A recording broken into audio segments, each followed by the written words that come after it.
भैया सबसे पहली बात कि हमारे रोज से कोई शिकायत बा आज तक नहीं करे, लेकिन आज करता नहीं। हमें को बहुत सुंदर गाना गौले अपने जिंदगी में अच्छा गाना जिसका कहे जाला वो गाना भैया हमरा लगा था कि 20 दिन में 1 मिलियन गई बा, वो भी नया चैनल पर हिट फैक्ट्री पर। अपन जो चैनल बा हिट फैक्ट्री ओकरा पर 1 मिलियन गाना गई बा, पॉपुलर अपडेट में हम बानी। भैया अगर पोस्टर आइला वो पोस्टर ना शेयर करनी ना हमारा गाना शेयर करनी, आखिर में काहे पूछती है तानिया झा। वीडियो शेयर कर दे भाई, कैमरामैन के खड़ा करके तू हमसे से सवाल पूछे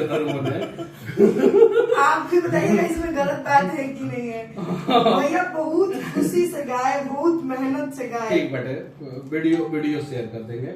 और एक चीज है कि कम से कम आप कहते भी हैं हर जगह जाके कि मनीष भैया ने कहा कि हमको जो है अच्छे गाने गाने चाहिए, मर्यादित गाने गाने चाहिए, जो सुना जा सके वो गाने गाने चाहिए। और आप वो गाना गाना शुरू कर दी। पहले कितना स्टेज शो करती थी और अब कितना स्टेज शो करती है, ईमानदारी से बताइएगा। पहले नहीं करते थे।